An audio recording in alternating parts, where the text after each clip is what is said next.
Chloe Ferguson was just like any other 15-year-old girl. She loved hanging out with her friends, talking about boys, and she was always on Facebook. And like so many teenagers, Chloe knew what it meant to be bullied. For years, she'd endured verbal and physical assaults. But when Chloe went home and shut her bedroom door, the bullies were still there. Because the latest, possibly greatest weapon in bullying is social media. For Chloe, the impact was devastating. She took her own life. It's left her family shattered and bewildered and has put her older sister Cassie on a one-woman crusade to see anti-bullying laws introduced nationwide. Blackman's Bay in Hobart was Chloe Ferguson's special place. So it was here on a chilly October afternoon that her heartbroken friends and family gathered to farewell the cheeky 15-year-old. I miss all the little ways you showed you cared, for there were so many good memories we shared. Looking back on my life... Each clutching a balloon in Chloe's favourite colour. Instead you want warm memories and love to remain. Each asking the same question. Why? I'm devastated. I'm lost. I feel like part of me's gone because she was like the baby. I mean, I just wish that I could have said to her, just hold on, you know, once you finish school, you know, it's going to be okay. Chloe's elder sister, Cassie Whitehill, is only now beginning to understand the full impact of bullying. Chloe endured playground punch-ups, corridor taunts, and it now seems, most destructively, she was mercilessly tormented online.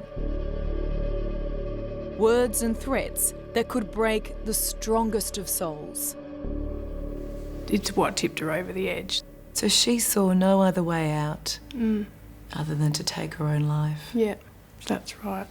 She felt she had no other escape. It breaks my heart that my kids are not gonna, she's not gonna see them grow up because I just loved her so much. But rather than grieve silently, Cassie is standing up to the bullies. Are you interested in buying a blue ribbon for the Chloe's Law? It's an anti-bullying campaign. She's taking to the airwaves. Well, speak up and tell an adult. You know, don't just stand by and watch. And social media to push for specific anti-bullying legislation in every state and territory. She's calling it Chloe's Law. If it can help save one other young person who's being bullied, then my sister's death is not going to be in vain. She's not just going to be another teen statistic suicide. To the outside world, Chloe seemed like a typical teenage girl. We are really excited to go to Queensland. She dreamed of becoming a psychologist and working with young people. We just couldn't believe that the girl that we saw as happy and confident and like so caring and compassionate towards other people like could be seen as anything different. But bullies have a way of sniffing out vulnerability, and Chloe's life had been far from easy. She thought she was a little princess, little fairy. The youngest of 6 children, her mother died of breast cancer when Chloe was just 7. And this would have been her first birthday without your mum. That's right, yeah. As the eldest, Cassie tried valiantly to mother Chloe, but it wasn't the same. And obviously it was a very hard time for all of us. And when Mum passed away, Chloe was so young, I guess, you know, she maybe felt a bit lost. When did the bullying start? During primary school was when it started, but that was just the usual kind of schoolyard bullying. She was bullied because she didn't have a mother, which is just awful thing to pick on someone about. And then when she got to high school, you know, that's when it got worse with the physical and the cyberbullying. So she was physically assaulted? Yes, numerous times. Yes. She was thrown up against lockers at school, and I mean, it was just constant, just every day.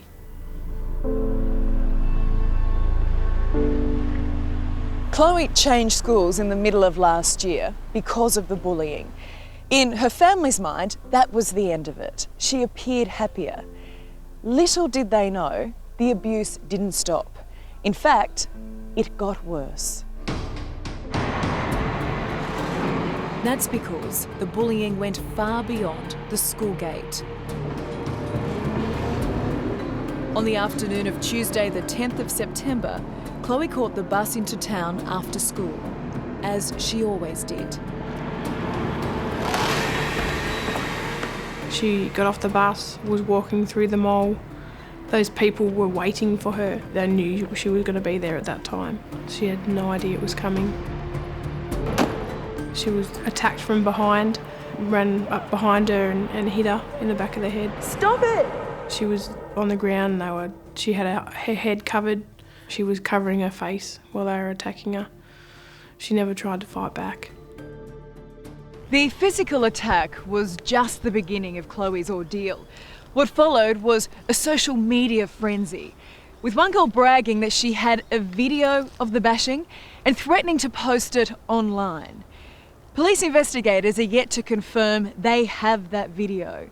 But what is now so tragically clear is that for Chloe, the threat of it being made public on social media was as humiliating as the attack itself.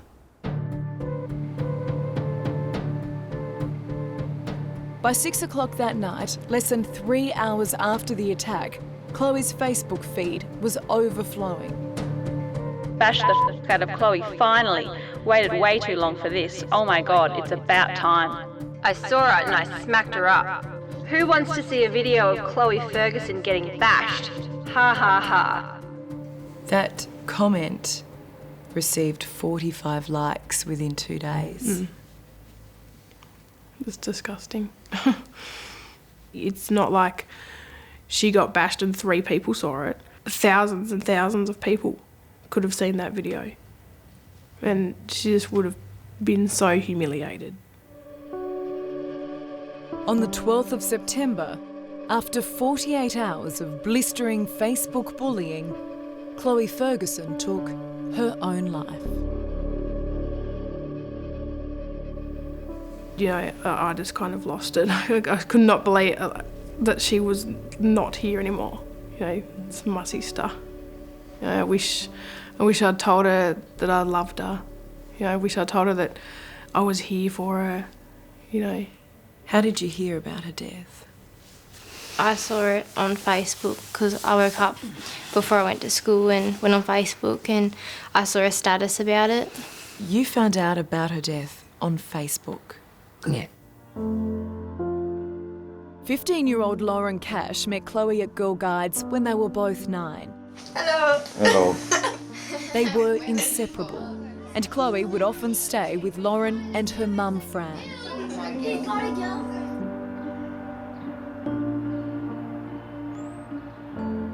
Very special place, isn't it? Yep. It's lovely. I reckon because she got bullied for her whole life, I think she just had enough of it. Because she had it since she was 7 to when she was 15. Like, that's a long time to get bullied. Like, she got it constantly as well. I think it was just enough. She just couldn't handle it anymore. Are you angry about what's happened? Yeah. Very angry. I'm angry with, you know, her getting bullied all the time. There's not the help there when she needed it. I'm angry with so many things. Just wish I'm it angry would've with stopped. her for doing this to us. Yeah, a lot of anger. But then we try and get rid of the anger and comes sadness, I suppose, doesn't it? I wish she did talk to me, but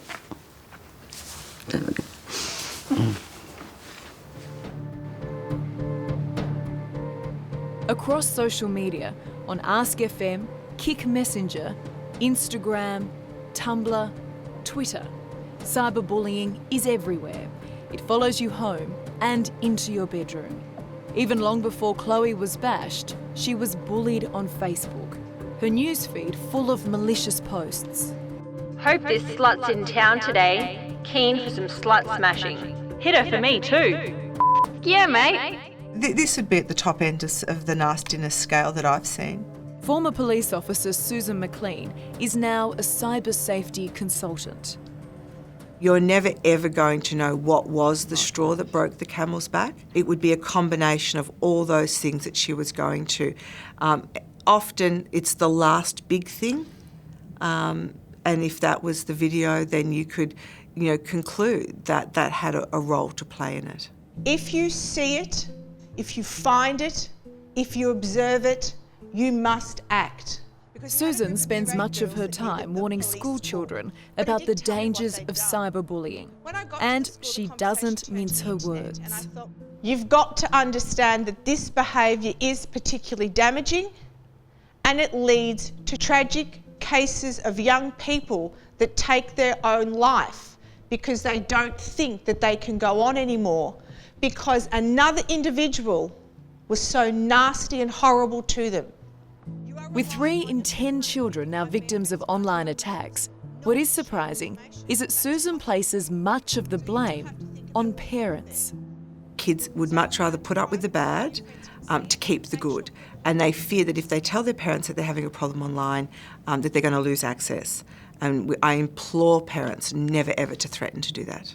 Do you think the parents have any idea that their kids are posting this kind of stuff? I don't care whether they know, they should know.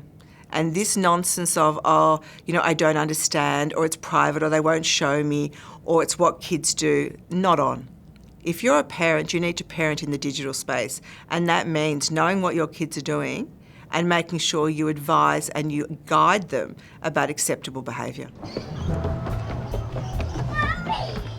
With 2 small children of her own, Cassie is all the more motivated to stop the scourge of bullying. Hello. It's Mama. What's going to be around in 10, 11, 12 years when they're 15? Unless something's done about the bullying now, it's only going to get worse. It's got so much worse since I was in school. Just $1 each. Oh, give me 5. Now, with the help of her hometown of Hobart. Thank you very much. Thank you. Cassie's campaigning for specific laws against bullying in every state and territory in Australia. We just want to try and get as many signatures as we can.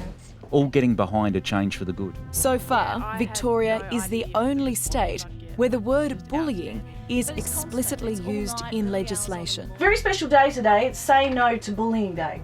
I think that making it very clear that there are laws in cyberspace is vital, because that will stop a proportion of children. It won't stop them all, but it absolutely will stop a proportion who think, hey, there's a big difference between getting into trouble at school and having a criminal record, which is going to impact upon me for the rest of my life. The young girls who teased and tormented Chloe for years could never have predicted this tragic ending. Chloe Ferguson made a decision to end her life.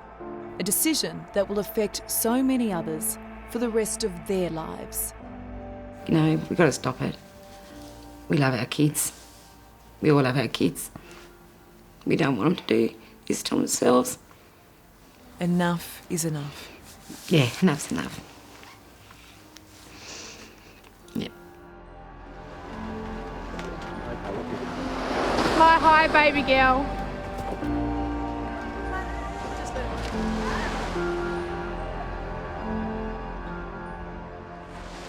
We're never going to know 100% why Chloe did what she did. Obviously, the bullying has played a big part in her death, but I don't blame one particular person. It's not about playing the blame game. It's not going to bring her back. Why are you fighting so hard? I want to see changes in the way that bullies and bullying is approached, changes in the law, changes in schools, changes at home. Do you think it will happen? It will happen, because I won't stop until it does.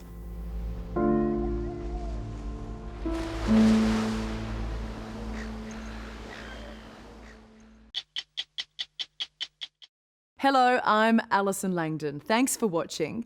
To keep up with the latest from 60 Minutes Australia, make sure you subscribe to our channel. You can also download the 9Now app for full episodes and other exclusive 60 Minutes content.